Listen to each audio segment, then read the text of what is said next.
इसमें 5 वर्षों में 520 रुपये मिश्र धन दिया है, 7 वर्षों में दिया है 568। तो 7 वर्ष में से 5 वर्ष का मिश्र धन घटाएंगे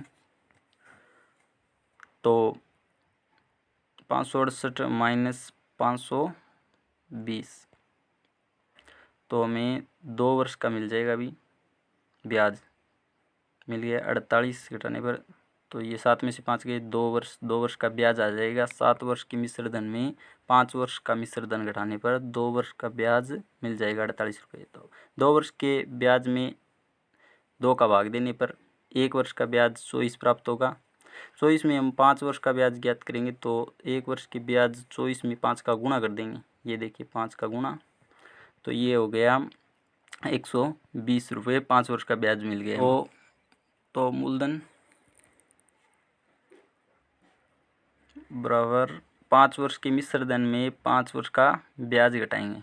520 मिश्र धन में से 120 ब्याज घटा देंगे तो हमारा क्या मिल जाएगा। अभी मिश्र धन कितना है, अभी मिश्र धन माइनस ब्याज, तो मूलधन मिल जाएगा हमें। मतलब मिश्र धन 520 में से 120 घटाने पर 400 रुपये मूलधन। साधारण ब्याज में किसी धन का 2 वर्ष का मिश्र धन 720 रुपये तथा इससे अगले 5 वर्ष के बाद 120 रुपये हो जाता है। तो 2 वर्ष का मिश्र धन कितना है 720। तो अगले 5 वर्ष के बाद बोल रहा है ये, तो अगले 5 वर्ष का मतलब ये 2 वर्ष जुड़ेंगे साथ में, ठीक है। जैसे 5 प्लस 2 प्लस 5 मतलब 7 वर्ष का मिश्र धन मिल गया हमें। 7 वर्ष का मिश्र धन कितना हो गया,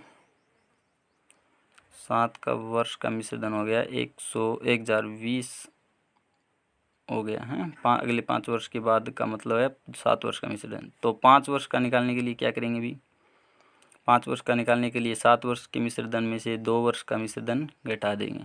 1 4 20 में से 720 गए तो ये हो गया 300 रुपये 5 वर्ष का ब्याज मिल गया। तो 1 वर्ष का ब्याज निकालेंगे तो क्या करेंगे भी, 5 वर्ष वाले ब्याज में 5 का भाग दे देंगे तो 1 वर्ष का मिल जाएगा। मतलब 300/5 ये हो गया 60 रुपये 1 वर्ष का ब्याज मिल गया।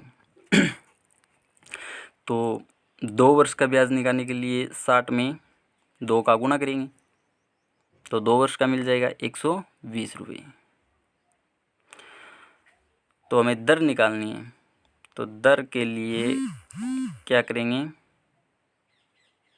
720 जो मिश्र धन है ना, और ये 2 वर्ष का ब्याज है। 720 में से मिश्र धन में से ब्याज घटाएंगे तो मूलधन मिल जाएगा। तो ये 2 वर्ष का मिश्र धन दिया हुआ है हमें, तो 2 वर्ष का ब्याज निकाला था इतनी देर पहले, तो ये 600 रुपये मूलधन हो गया। अब हमें दर निकालनी है तो ब्याज गुणा 100 नीचे हो जाएगा मूलधन गुणा समय।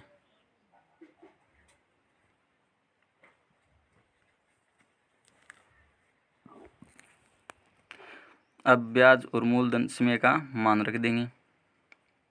ब्याज का मान कितना है अभी, 1 वर्ष का ब्याज देखिए 60, तो 1 वर्ष का रख देते हैं हम।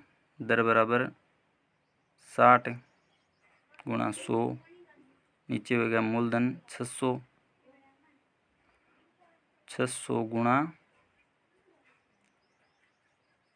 1 वर्ष समय हो गया। ये 6 से 6 कट के ये आ गया 10%। इस क्वेश्चन में क्या है कि एक व्यक्ति है वो 2 वर्ष के लिए 4% प्रति उधार लेता है और दूसरे को देता है 6/1/4% पर। तो हम लाभ देखेंगे तो दर प्रतिशत है वो 6/1/4 में से 4% घटा लेंगे। ये दोनों दर आपस में घटाने पर दर वृद्धि का पता चल जाएगा। लो 2/1/4%, ये हो जाएगा 4 2 8 1 9/4%।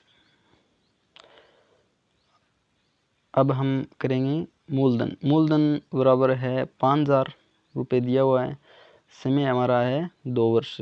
तो लाभ निकालना है हमें, तो लाभ बराबर हो जाएगा 5000 गुणा 2 गुणा कितना हो जाएगा, दर आएगी 9/4, तो ये बट्टा 100, क्योंकि ऊपर हो गया मूलधन गुणा दर गुणा समय बटे 100, ये सूत्र लगाया यहाँ।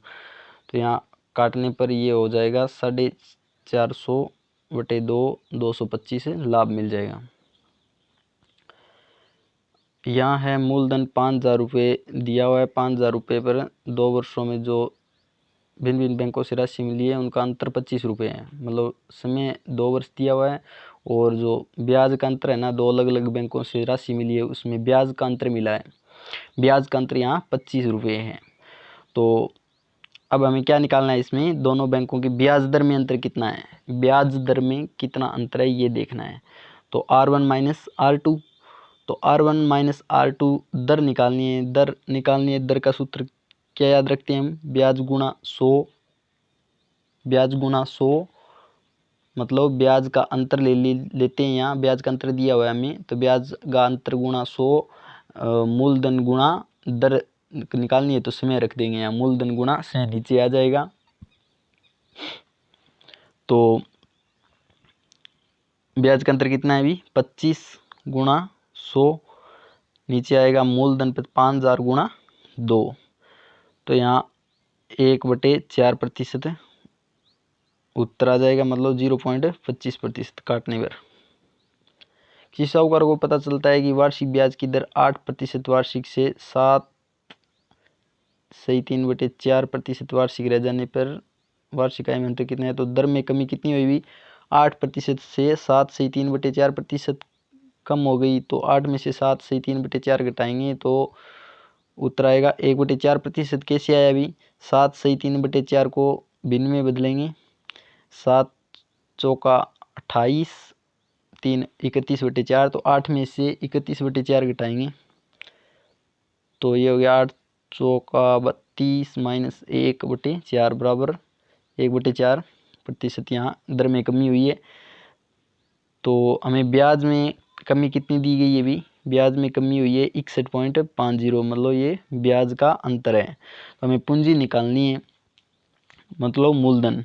तो मूलधन बराबर होता है ब्याज में कमी गुणा 100, मतलब ब्याज गुणा 100। नीचे हमेशा मूलधन निकालना है तो 2 इधर रखेंगे, भी दर गुणा समय, मतलब मूलधन निकालना है, 2 बाकी बचे वो नीचे रखते हैं। तो ब्याज की कमी गुणा 100 बट्टा में दर गुणा समय। तो ब्याज में कमी है 61.50 गुणा 100, नीचे आएगा 1/4 दर में कमी गुणा 1 साल वर्ष है तो 1/4 ऊपर आएगा, तो गुणा करने पर 24,400। इसमें दूसरा तरीका है क्वेश्चन का, दर का अंतर 1/4% निकाला था, प्रतिशत को हटाएंगे तो 1/400। तो यहाँ एक क्या हो जाएगा, ऊपर वाला ब्याज मान लेंगे और नीचे वाला मूलधन, ये फर्जी मान रहे हैं हम। वास्तविक ब्याज दिया हुआ है 61.50, तो मूलधन निकालेंगे भी, रियल ब्याज वास्तविक ब्याज दिया है, फर्जी ब्याज बट्टे में लिखेंगे, गुणा निकालना है, जो मूलधन निकालना है तो गुणा में लिखेंगे फर्जी मूलधन। फर्जी मूलधन कितना है भी है मेरा, ऊपर माना हुआ है ना 400, तो रियल ब्याज फर्जी ब्याज 1 है और ये फर्जी मूलधन 400 हो गया, तो ये उत्तर आ जाएगा 24,600। मतलब रियल ब्याज देख लीजिए कितना दिया हुआ है 61.5 मान रख देंगे, ये फर्जी है, ऊपर वाला अपना ब्याज मूलधन मान रखने पर ही उत्तर आ जाएगा। ये भी तरीका सरल है। क्या है अभी दिया हुआ है धनराशि निकालनी है, माना धनराशि मूलधन क्या है अभी x है, पूरी धनराशि को x मान लेते हैं, मूलधन को निकालना है x को, और सारा टोटल जो है वो दिया हुआ है। अभी सरल ब्याज दिया हुआ है 1120 टोटल ब्याज, तो हम सभी ब्याज निकाल लेते हैं सभी वर्षों का और उसे जोड़ के उसके बराबर 1120 रख देंगे। तो पहले 2 वर्ष का ब्याज है x गुणा 2 गुणा 4, दूसरे का हो जाएगा 4 वर्षों के लिए कितना है 6% है, ये लिख दिया। फिर आगे वाले लिखा हुआ है एवं 6 वर्षों के बाद, मतलब 4 और 2 ये 6 वर्ष हो गए ना, इसके बाद मतलब टोटल कितनी है, आगे लिखा हुआ है यदि 9 वर्षों की पूरी अवधि के लिए, तो 9 वर्ष है टोटल। तो 6 वर्ष के बाद के लिए कितना है अभी, ये 4 और 2 6, 9 में से 6 घटा देंगे कितना बचा 3, तो आगे वाले बचे हुए 3 वर्षों के लिए दर है 8% बटा में 100 बराबर है 1120। टोटल सरल ब्याज कितना है 1120, इसके बराबर टोटल सरल ब्याज ये क्या है। अब यहाँ x/100 कॉमन ले लेते हैं तीनों में, तो ये 4 गुणा 2 8 प्लस 6 गुणा 4 24 प्लस 8 गुणा 3 24 बराबर 1120। तो यहाँ ये टोटल जोड़ देंगे, 8 और 24 48 हो गए, ये 56 हो गए टोटल। 56x ये बट्टा में 100 है, ये इधर जाएगा तो गुणा में आ जाएगा 11,000, ये हो जाएगा। अब यहाँ 56 है वो भाग में जाएगा तो x बराबर हो जाएगा 56, 2 से कट रहा है तो ये हो गया 2000।